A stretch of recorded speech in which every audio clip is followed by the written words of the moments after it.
Mes amis sérivores, ça faisait longtemps qu'on ne s'était plus retrouvés, que ce soit pour un coffret, ça c'est tous les mois, ou pour une vidéo d'un autre genre. J'ai plusieurs styles, vous le savez. Et aujourd'hui, sur la chaîne 100% série, 100% gratuite, 100% sans publicité, la chaîne des sérivores, on va parler d'une série dont tout le monde parle. Je suis un peu après la guerre, hein, puisque je devrais dire dont tout le monde a parlé. Mais que voulez-vous, j'ai regardé la série à un rythme que je pouvais suivre. Avec 5 enfants, on ne regarde pas toujours quand on veut, mais quand on peut, je vous l'ai déjà dit.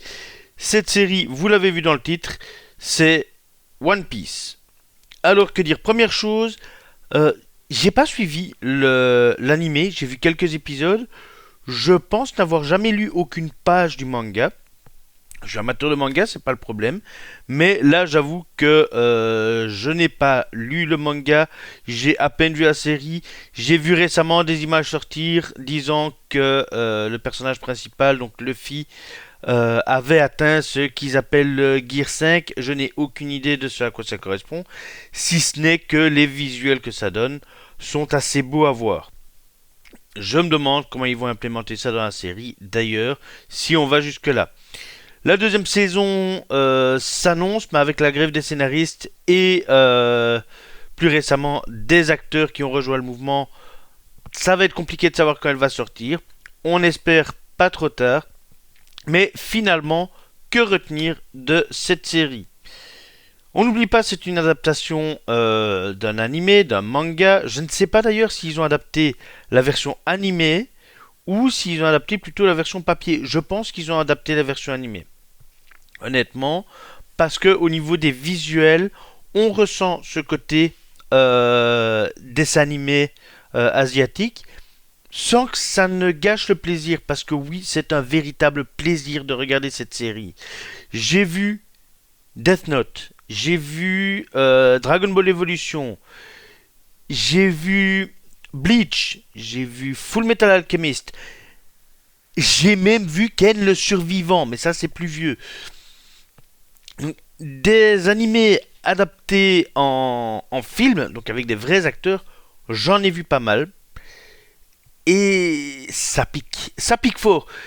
En même temps, il y a eu quelques trucs sympas.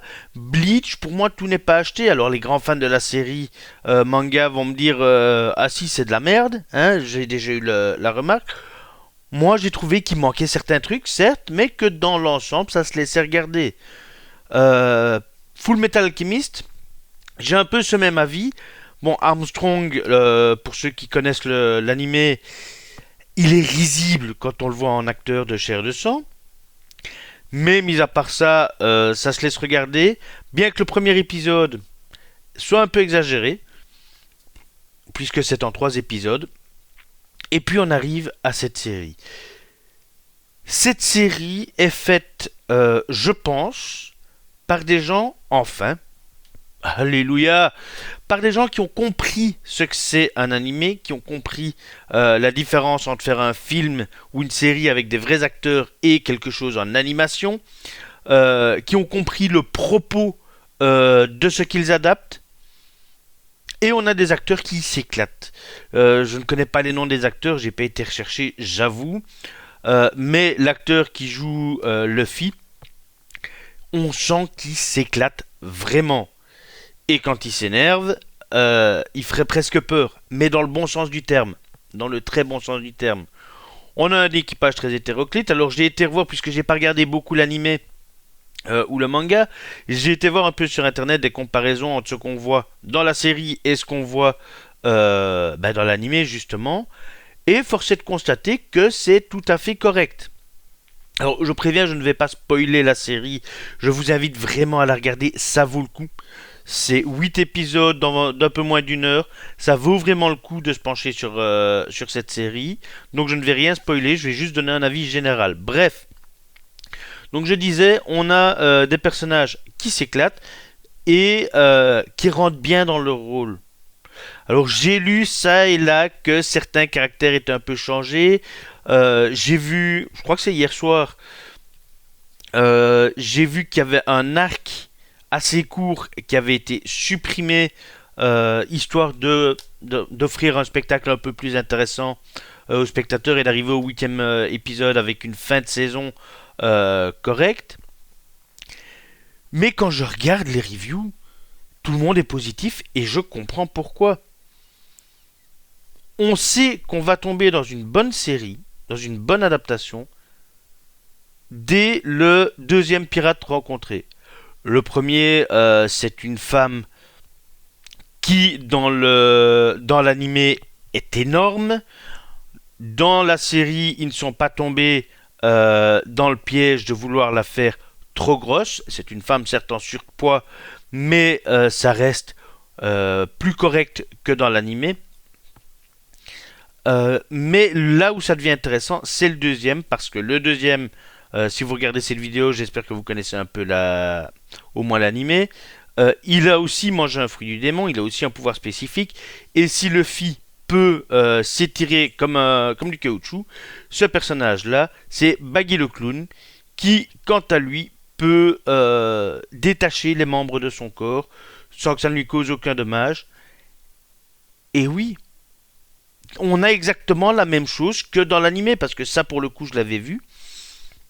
Au niveau visuel, ça rend très bien, tout comme l'élasticité de Luffy d'ailleurs.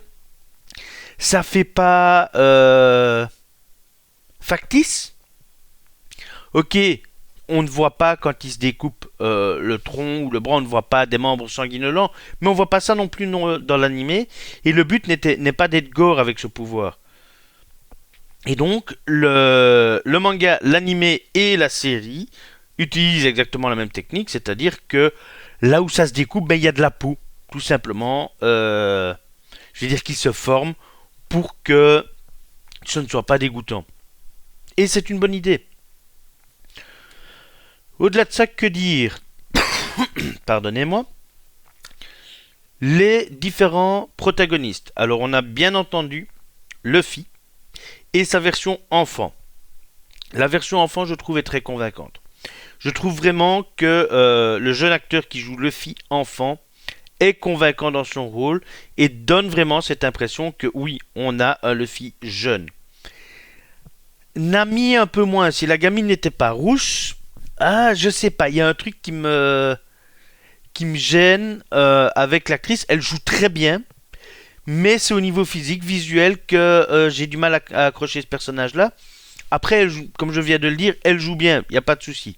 C'est juste que j'ai du mal à l'imaginer comme une personne étant Nami jeune. Même remarque pour comment est-ce qu'il s'appelle, Sanji. Sanji, c'est donc celui qu'il rencontre au baratier et qui va rejoindre l'équipage, qui est cuisinier serveur. Autant la version adulte est tout à fait correcte, autant la version enfant, voilà, pareil, j'ai pas cette impression que oui, c'est Sanji enfant. Et j'ai été voir des visuels, il ressemble beaucoup plus évidemment en animé, et on a vraiment cette impression que c'est le personnage enfant. Mais dans la série, j'ai pas cette impression-là, et du coup, ça casse un peu la magie du truc. Après, trouver un jeune acteur qui ressemble à l'acteur adulte et qui joue correctement, c'est pas toujours évident. Donc, ok, j'accepte d'être un peu déçu sur ce point-là. Pour ce qui est de Zoro, de Roronoa Zoro, lui par contre, jeune, ça va. Alors Zoro, il va avoir un combat dans cette série. En parlant de lui, on va enchaîner un peu sur la série. Un combat mémorable. Comme je l'ai dit, je ne vais pas spoiler. Et pour avoir vu des images comparatives, parce que oui, j'ai quand même un peu recherché, c'est très ressemblant à ce qu'on voit dans l'animé. C'est très beau. Et j'arrête pas de le dire, c'est beau, bordel. Les effets donnent bien. Il y a ce petit côté fan, bien entendu, ce petit côté on va attirer le fan en lui montrant ce qu'il veut voir. Mais ça marche. En tout cas, avec moi, ça marche. C'est une série qui peut se regarder si on n'a pas vu l'animé, si on n'a pas lu le manga. On peut comprendre parce que tout est expliqué. Mais c'est une série qui peut aussi se regarder, et c'est assez rare pour le souligner, si on a lu le manga, si on a vu la série, l'animé, ok, il y a des choses qui manquent. Ok, c'est raccourci dans le sens où là on a en 8 épisodes quelque chose qui dans l'animé fait beaucoup plus d'épisodes. J'ai lu que en manga, donc la version papier, ça fait 12 tomes. Pardon. Sachant que un tome souvent donne lieu à 3, 4, voire 5 épisodes. Dans l'animé, on doit être à, je vais dire, entre 40 et 60 épisodes. J'ai pas été voir, mais je pense avoir un chiffre correct en disant que dans l'animé, on doit être entre 40 et 60 épisodes, là où on en a que 8. Et tant mieux. Parce qu'encore une fois, ce qui marche en animé, notamment rallonger les combats de façon quasi artificielle, de façon totalement artificielle, pardon. Je pense notamment aux 5 minutes de Freezer face à Goku, hein, tout le monde les connaît pour ceux qui ont déjà vu Dragon Ball Z. Ça marche pas en série filmée. En série filmée, il faut qu'il y ait de l'action. Il faut pas que ça dure des heures. On peut avoir des combats qui vont durer sur plusieurs épisodes. Ça, c'est pas un problème. On ne peut pas avoir une histoire qui s'étale comme ça sur 60 épisodes. D'autant qu'il ne faut pas oublier que on a 8 épisodes, mais si on ramène autant d'un animé, on n'en a pas 8, mais on en a 24. Parce que un épisode d'une heure en série filmée contre un épisode d'une vingtaine de minutes à peu près en série animée. Donc il faut multiplier par 3.